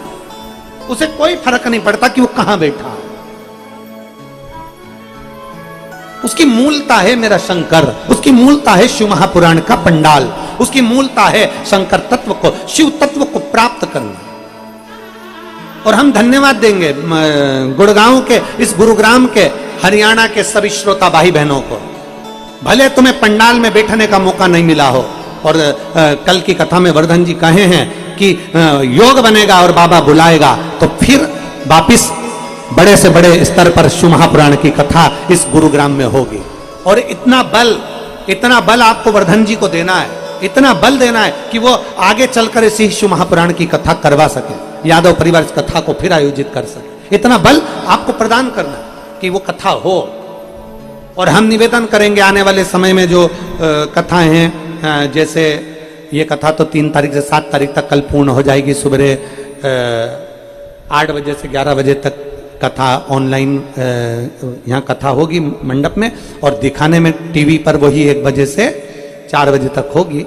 और उसके बाद में 12 तारीख से 18 सितंबर तक सीहोर में जो हमारी गादी की कथा होती है वो कथा अग्रवाल धर्मशाला में होगी। वहाँ इतनी जगह नहीं, इसलिए उसको ऑनलाइन नहीं करते हैं और ना वो टीवी पर आती है, बस पंडाल में वहीं अग्रवाल धर्मशाला में होती है, जिसका समय 2 बजे से 5 बजे तक रहता है। फिर 20 तारीख से 24 सितंबर तक कांटा कुरीडीही कुकरेल धमतरी छत्तीसगढ़ में 5 दिवसीय श्राद्ध पक्ष में कथा रहेगी। श्राद्ध में ही दूसरी कथा 26 सितंबर से 2 अक्टूबर तक नांदगांव नासिक महाराष्ट्र में होगी, जहां के आमदार, जहां के विधायक महोदय इस कथा को कराएंगे। शिव महापुराण की कथा जहां तुम्हारे नजदीक में हो। और ये 16 श्राद्ध की जो कथा है, इसमें निवेदन है कि जो लोग कथा के पंडाल में आ रहे हैं या मंडप में आ रहे हैं वो अपने साथ अपने पूर्वजों का फोटो भी ला सकते हैं और उस कथा को श्रवण करें। और ये संकल्प विटले सेवा समिति ने, व्यास गादी ने लिया है कि 16 श्राद्ध में 16 ही दिन जहां जहां कथा है श्राद्ध की, सब जगह पर समिति की ओर से भी भंडारा चलेगा। और उस भंडारा को समिति नहीं, आप सबको मिलकर चलाना है जो टीवी चैनल के माध्यम से कथा को श्रवण कर रहे हैं। आपका सहयोग चैनल के माध्यम से प्राप्त हो और उस भंडारे को आप और हम सब मिलकर चलाएं। 16 दिन तक श्राद्ध पक्ष में खूब भाव से जितने शिव भक्त कथा सुनने आए सबका मुंह झूठा हो, आपके कण मात्र से भी वो मुख झूठा हो, बड़े प्रेम से कथा। भगवान देवादिदेव महादेव का पवित्र चरित्र। और एक निवेदन है, 16 श्राद्ध में एकम तिथि हो, दूज तिथि हो, 30 तिथि हो, चतुर्थी हो, पंचमी हो, छठ हो, सप्तमी हो, जिनके पूर्वजों की जो भी तिथियां उस समय पर पड़ेंगी, उन तिथियों में प्रतिदिन 2 दिन में 1 दिन आपको जो आप मिसकाल दे रहे हैं, उस मिसकाल पर आपको एक मैसेज हर 2 दिन में पहुंचेगा श्राद्ध पक्ष का, कि अगर हमारे यहाँ पर कोई विघ्न आ रहा है, श्राद्ध पक्ष में कोई जीव चले गया अचानक और उसका कोई दोष हमारे यहाँ बताया, काल सर्प दोष बताया या पितृ दोष बताया या वास्तु दोष बताया, तो उसका हल कैसे कर सकते हैं श्राद्ध पक्ष में। हर 2 दिन में एक मैसेज आपके पास पहुंचेगा। जो आप मिसकाल दे रहे हैं उस मिसकाल पर आपको, केवल आप मिसकाल देंगे मतलब मोबाइल से आपने फोन लगाया, एक बार टू बजेगा और वो बंद हो जाता है, मिसकाल हो जाता है आपका। आपको उसमें एक मैसेज आएगा व्हाट्सएप पर, फिर आपको सूचना आना हर 2 दिन में प्रारंभ हो जाएगी। मिसकाल नंबर जितने लोग टीवी पर देख रहे हैं वो मिसकाल कर सकते हैं, 74338। फिर वापिस 74338, ये मिसकॉल नंबर है जिस पर आप मिसकॉल देंगे तो आप समिति से जुड़ जाएंगे और आपको सूचनाएं आना प्रारंभ हो जाएगी। तो शिव महापुराण की कथा करें, भगवान शंकर का चरित्र करें, एक विश्वास के साथ शिव से जुड़े। हम जब मिट्टी के ढेर में शक्कर पड़ी होती है और चींटी केवल मिठाई को ही चुनती है, शक्कर के कण को ही चुनती है, आप जब भगवान की भक्ति में जाएं तब भगवान की केवल चरणार बिंद को ही चुने, भगवान की पवित्र कथा को ही चुने, भगवान की भक्ति को ही चुने, भजन को। और खाली ना जाता कोई दर से तुम्हारे, खाली न जाता कोई दर से तुम्हारे, मैं भी खड़ी हूँ नंदी बाहे पसारे, अपने हृदय से लगा लो गिरा जा रहा हूँ, उठा लो भोले अपने दर से अब तो न डालो गिरा जा रहा हूँ, उठा लो उठा लो। भगवान से दिल से प्रार्थना करोगे, निवेदन करोगे, विनती करोगे तो शिव स्वीकार करेगा। अच्छा देखो, अच्छा देखिए, जितना अच्छा देख सकते हो उतना अच्छा देखने का प्रयास करिए। जितना अच्छा देख सकते हो उतना अच्छा देखने का प्रयास करिए, जितना अच्छा देख सकते हो। मां, कपिल देव महाराज ने अपनी माता से कहा, मां, पुरुष स्त्री का भेद शिव में नहीं है, भगवान में नहीं है।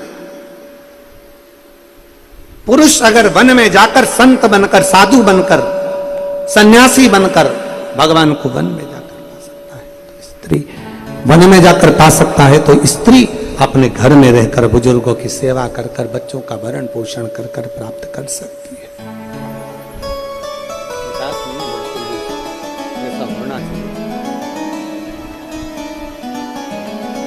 श्रेष्ठता दीजिए। शिव महापुराण की कथा कर रही है, भगवान शंकर का चरित्र कथा है। भगवान नारायण ने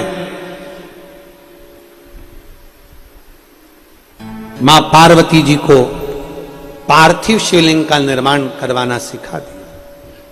पार्थिव शिवलिंग, और पार्थिव शिवलिंग का निर्माण करना, माता पार्वती जी पार्थिव शिवलिंग का निर्माण करना जब सिखाया, और पार्थिव शिवलिंग का निर्माण जब भगवान शंकर के शिवलिंग का एक प्रतिबिंब का निर्माण जब माता पार्वती जी ने किया, मां जगत जननी ने किया, पहला पार्थिव शिवलिंग का निर्माण जैसे ही मां जगत जननी ने करा, 33 कोटि देवताओं ने फूलों की वृष्टि करना प्रारंभ कर दी। चारों तरफ आनंद ही आनंद समाहित हो गया। कहते हैं कि ये फुलेरा जो है, ये 33 कोटि देवता जो फूल की वृष्टि कर रहे हैं, ये फुलेरा 33 कोटि देवता जो पुष्प बरसा रहे हैं, 33 कोटि देवता जो पुष्प दे रहे हैं, ये फुलेरे का दर्शन वो 33 कोटि देवताओं के पुष्प के भाव से प्रकट हो जाता है। पुष्प के भाव से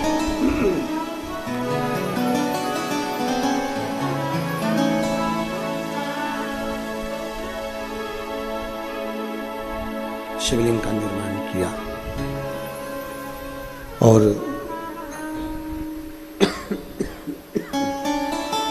शिवलिंग का निर्माण करा गया। भगवान नारायण देखते रहे, भगवान नारायण देखते रहे, भगवान नारायण की दृष्टि देख रहे। देवऋषि नारद,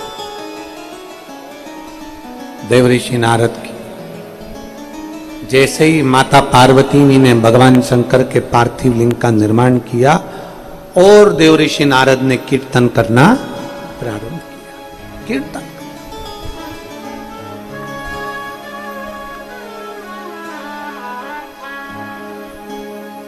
पार्वती जी पहली बार पार्थिव शिवलिंग का निर्माण करी और उसको देखकर स्तुप्त हो गए। उनकी 2 सहेलियां उनके साथ में हैं, देख रही हैं, स्तुप्त हैं, देख रही है,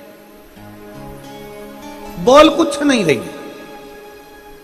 देवऋषि नारद रात्रि में खूब कीर्तन कर रहे हैं, सारी अप्सराएं आ गई, गंधर्व आ गए, सारे देवता। भगवान नारायण ने लक्ष्मी को बुला लिया, ब्रह्मा जी ब्रह्माणी को बुला लिया, इंद्र इंद्राणी को बुला लिया, 64 सारी देवियां, 64 योगनियां, सारी विद्याएं। प्रथम शिवलिंग का, पार्थिव लिंग का निर्माण हुआ, तब सारी विद्याएं सम्मुख में आकर कीर्तन कर। इसलिए हरतालिका तीज के दिन मेरी माताएं जब हरतालिका का पूजन प्रदोष काल में पहली पूजन जब कर लेती हैं, करने के बाद जब वो पूजन करने के बाद अपने अपने एक बार के क्रम में कहीं घर जाना है, कहीं कुछ पाना है, कुछ लेना करना है, जो भी उनका क्रम होगा, जैसे वो नियम से करती होंगी, जिस भाव से वो व्रत करती होंगी, जिसके शरीर से जैसा बनता होगा वैसा व्रत वो धारण करती होंगी, कि पहली पूजन करने के बाद कई माताएं कुछ ग्रहण कर लेती हैं, पहली पूजन करने के बाद कुछ माताएं कुछ ले लेती हैं, तो कुछ ना कुछ उनके मन में भाव उत्पन्न जैसा होगा, तो पूजन करने के बाद वो भावों से ग्रहण कर कर फिर पुनः जहां फुलेरा बनता है, जहां पहली पूजन होती है, वो थाली लेकर नहीं जाती, वो थाली में ही रखती हैं। जब पूजन करती हैं हरतालिका वाली, तो वहीं फिर वापस आ जाती हैं और वापस आकर भगवान की भक्ति में ऐसी डूबती हैं, रात भर भगवान का कीर्तन करती रहती है, जैसे देवर्षि नारद करना है। रात भर कीर्तन होता है, रात भर भजन होता है, और खूब भाव से लोग भजन का स्मरण करते हैं, खूब भाव। भगवान शिव की कथा कर, पार्वती जी इनकी सखियां देख रही हैं और पार्वती जी स्तुब्ध होकर भगवान शंकर की ओर निहार रही, भगवान शिव की ओर देख रहे। देवता पुष्पों की वृष्टि कर रहे हैं, गंधर्व गान कर रहे हैं, अप्सराएं नृत्य कर रहे हैं। प्रतिदिन पार्वती जी को यह नहीं मालूम था कि आज हस्त नक्षत्र है, भादों का महीना है, तृतीया तिथि है, उनको नहीं मालूम था।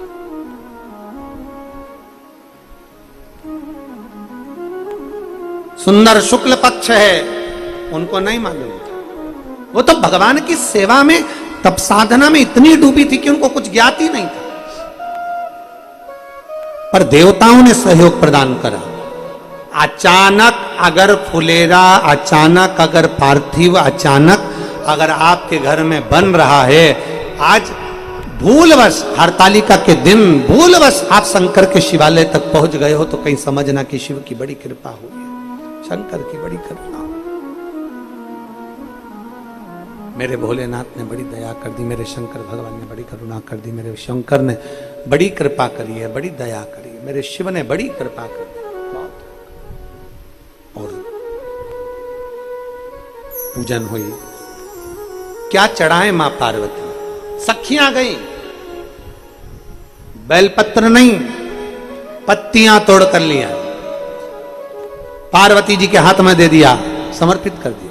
7 वृक्ष की पत्तियां माता पार्वती की सखियां लेकर आई, माता पार्वती जी को दिया, समर्पित कर दिया।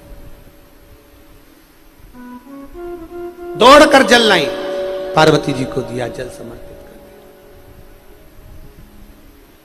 और बड़े भाव से श्रवण कर रही, आनंद के साथ भगवान नारायण, भगवान विष्णु, भगवान नारायण बड़े भाव के साथ में पार्वती जी को भगवान शंकर के पार्थिव लिंग पूजन का महत्व समझा रहे हैं, पार्थिव लिंग पूजन का महत्व समझा रहे हैं। भगवान शिव, देखिए हरतालिका तीज की कथा कहती है कि शंकर पार्वती को यह कथा सुनाते हैं, और शिव महापुराण की कथा कर रही है भगवान नारायण माता पार्वती को यह वर्णन कर रहे हैं कि पार्थिव लिंग का महत्व क्या है।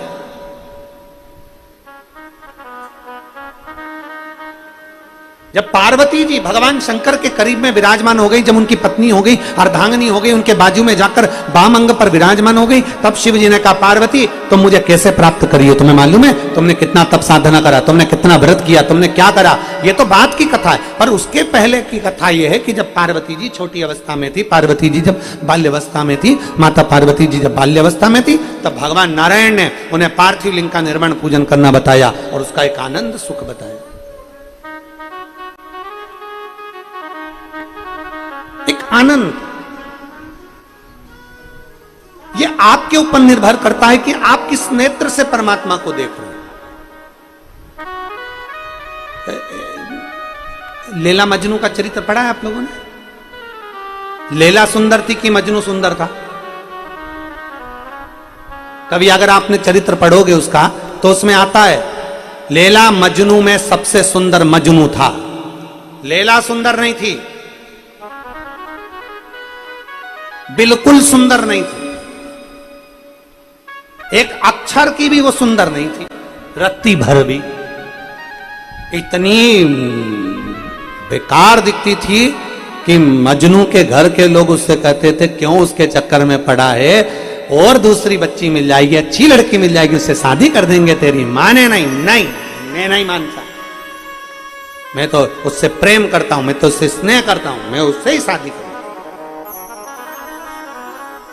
पूरे नगर के लोगों ने कहा, पूरे गांव के लोगों ने, पूरे नगर के लोगों ने कहा कि लैला सुंदर नहीं है, मजनू छोड़ दे उसको। पर नहीं, मैं तो, इतने में एक व्यक्ति ने आकर पूछा, तूने क्या लैला में देख लिया जो इतनी बदसूरत भी तेरे को सुंदर दिख रही है? तो मजनू कहता है कि मैं नहीं बता सकता, मेरी निगाह से कोई लैला को देखे कि लैला कितनी सुंदर है। उसी तरह शिव पुराण कहती है कि आपकी निगाह शंकर जी के प्रति कैसी है, आपका दिल कैसा है। आप शंकर को अपना पिता मानती हो, आप शंकर को अपना बाबा मानती हो, आप शिव को अपना पिता मानती हो, बाबुल मानती हो, और आप दिल से शंकर को रिझाती हो। आपके अंदर शंकर के प्रति कितना भाव है। और घर के और भी लोग होंगे जिनका शंकर के प्रति भाव नहीं होगा, वो कहेंगे तुम क्या जानती हो, तुम क्या कर रही हो, क्यों जल चढ़ा रही हो, क्यों बेलपत्र चढ़ा रही हो? तो उनसे कहना, तू एक बार मेरी निगाह से शंकर को देख कर देख कि शंकर मेरा है क्या। अपनी निगाह से देख, अपनी निगाह से, अपनी दृष्टि से जब हम देखेंगे तो हमें समझ में आएगा कि हमारा शिव क्या है, हमारा शंकर क्या है। दुनिया के लोग कह दें शंकर अच्छे नहीं, दुनिया के लोग कह दें जल मत चढ़ा, दुनिया के लोग कह दें बेलपत्र मत चढ़ा, कोई दुनिया के लोग कह दें कि जल चढ़ा हुआ मत पियो, कोई कह दे कि श्री शिवाय नमस्तुभ्यम मत बोलो, कोई कहे कि ये तो मंत्र नहीं, ये तो ये नहीं, ये तो वो नहीं। दुनिया के लोग कहते रहेंगे, पर उनसे कहना, मैंने जब से जपा है तब से मेरा शिव ने कृपा करी है, मैंने जब से जल चढ़ाया है तब से मेरे शंकर ने कृपा करी है। ये समझो, हमारी दृष्टि से देखो कि शंकर क्या है। हमें दूसरे की दृष्टि से, मतलब दुनिया तो कह रही है कि अच्छी नहीं है लैला, पर मजनू से तो पूछो कि लैला कितनी सुंदर है। मजनू कहता है कि लैला, तू तो देवलोक की सारी अप्सराएं तेरे सामने फीकी है, देवलोक की सारी अप्सराएं फीकी हैं। मजनू कह रहा है लैला से, और लैला अफ्रीका की दिखती थी। वो इतना स्वरूप उसका था कि मजनू से कहते हैं, मजनू से कह रहे हैं कि मजनू लैला सुंदर नहीं है, छोड़ दे उसको। मजनू कहता है मेरी दृष्टि से देखो। उसी तरह दुनिया के लोग आपसे कहें श्री शिवाय नमस्तुभ्यम मत बोलो, दुनिया के लोग कहें भगवान को जल मत चढ़ा, उससे कह देना तेरी दृष्टि अलग है, मेरी दृष्टि अलग है। तू जिस निगाह से देखता है कथा को, तू जिस निगाह से सुनता है शिव पुराण को, उसमें केवल तू बुराई ढूंढता है। और मैं जब भी सीहोर वाला महाराज को कथा श्रवण करने के लिए टीवी के सामने बैठती हूँ, मैं उसमें से अच्छाई ग्रहण करती हूँ, क्योंकि मेरी दृष्टि में शिव अच्छा है, मेरी दृष्टि में संसार अच्छा है, मेरी दृष्टि में शंकर अच्छा है। तो हमारी दृष्टि में, मजनू की दृष्टि में लैला सुंदर है, और एक भक्त की दृष्टि में भगवान भोलेनाथ सुंदर है, अति सुंदर है। कर्पूर गौरम करुणावतारम संसार सारम भुजगेन्द्र सदा वसंतम हृदयारविंदे भवं भवानी सहितं नमामि। शिव सुंदर हैं, अति सुंदर हैं, उनके बराबर कोई नहीं, अति सुंदर।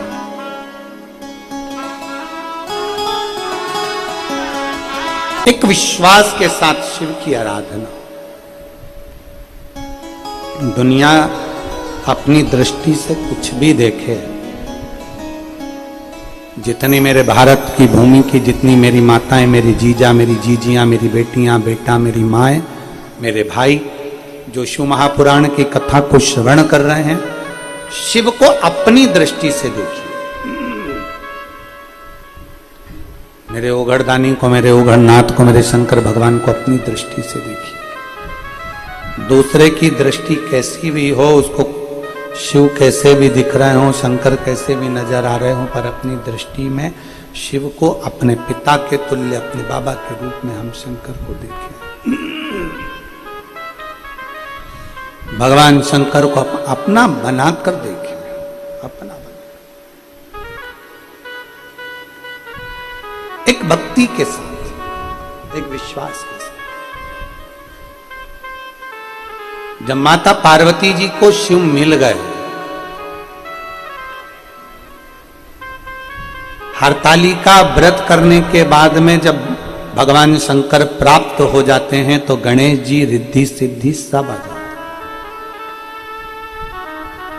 आज हरतालिका हो जाएगी, कल गणेश जी बैठ जाएंगे। मतलब हरतालिका का फुलेरे का वो वर्णन है कि रिद्धि सिद्धि और गणेश आते ही हैं अगर दिल से आपने दर्शन किया और दिल से पूजन करी है तो। दिल से अगर पूजन करी और दिल से आपने दर्शन किया, खूब प्रेम से खुश होकर, मेरी भारत की, मेरे देश विदेश में बैठी हुई माताएं आज हरतालिका बड़े प्रसन्न होकर, बड़े खुश होकर पूजन करिए, बड़े प्रसन्न, मुख उतार कर नहीं। हमने सुबह से कुछ नहीं खाया, पानी भी नहीं पिया, मुंह उतर रहा है, ना ना ना, प्रसन्नता, बहुत प्रसन्नता में शिव की आराधना। और जब मेरे भोलेनाथ की आराधना पूर्ण होगी तो भगवान शंकर गणेश जी को लेकर रिद्धि सिद्धि के साथ जरूर आएंगे। कल पूरा देश, पूरा विश्व भगवान गणेश जी की मिट्टी की सुंदर स्वरूप अपने अपने घरों में विराजमान करते हैं।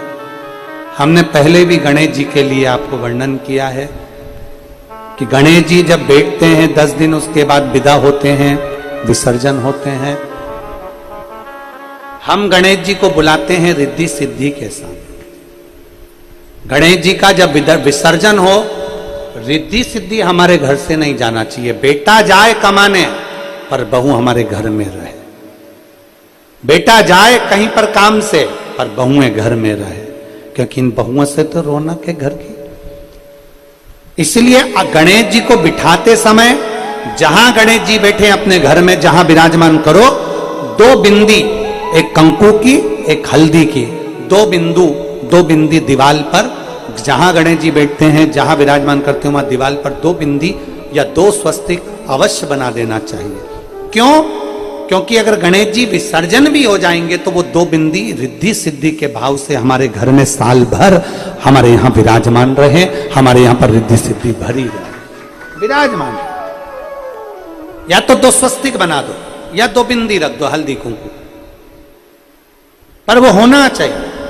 क्योंकि विसर्जन के समय पर गणेश जी जाएं तो जाएं, पर रिद्धि सिद्धि हमारे घर में रहे। गणेश जी तो पुत्र के भाव में घूमने गए, काम से गए, कार्य के लिए गए, पर रिद्धि सिद्धि हमारे घर में सदा विराजमान रहे, हमारी बहुएं हमारे घर में सदा विराजमान। ये भाव रखते हुए वहां रिद्धि सिद्धि को विराजमान करो। शिव तत्व कह रहा है, भगवान शंकर का चरित्र कहता है। बड़े आनंद के साथ मां अपने उपतन से श्री गणेश जी महाराज को विराजमान करती हैं। फिर रिद्धि सिद्धि के मंगल विवाहों का प्रसंग जैसा अपन श्रवण करते आए वैसा प्रसंग होता है। प्राप्ति शिव की, प्राप्ति शिव भगवान अपने नयन को हरतालिका तीज के दिन ऐसे नयन को बना लो कि मैं सब में अच्छाई देखूं, मैं शंकर की बुराई ना सुनूं, मैं शिव की निंदा ना सुनूं, मैं शंकर का गुणगान करूं पर शंकर के लिए अपशब्द ना कहूं, मैं मंदिर जाऊं लोटा भर के जल चढ़ाने के लिए पर शंकर के मंदिर में मैं कुछ गलत ना देखूं, केवल शिव को देखूं, केवल शिव। अर्जुन को जैसे केवल पक्षी की आंख नजर आती है, वैसे मेरा लक्ष्य मेरा शिव होना चाहिए, मेरा बाबा होना चाहिए, मेरा शंकर। और सारी समस्या का हल एक लोटा जल, बोल बम का नारा है, बाबा एक सहारा है। भगवान शिव को अपना बनाइए, भगवान शंकर को अपना बनाने का प्रयास करिए। मैं संपूर्ण विश्व की माताओं को हरतालिका तीज की बहुत बहुत बधाई देता हूं। आपके जीवन में सुख समृद्धि रहे, अपने जीवन में शिव तत्व प्राप्त हो, अखंड सौभाग्यता रहे। भगवान खूब खूब प्रसन्नता भाव में आपको हमेशा रखे, आपकी झोलियां, आपकी गोदियां भगवान खूब खुशियों से भरकर रखे। जो दिल में कामना है आपकी वो पूर्ण हो। फुलेरे का दर्शन करने जाना, जब आवाज लगाकर कहना श्री शिवाय नमस्तुभ्यम। जब भी मंदिर में जाओ या किसी भक्त के घर पर फुलेरे का दर्शन करने जाओ, वहां पर आवाज लगाकर बड़े प्रेम से जमकर बोलो श्री शिवाय नमस्तुभ्यम, श्री शिवाय नमस्तुभ्यम, श्री शिवाय नमस्तुभ्यम।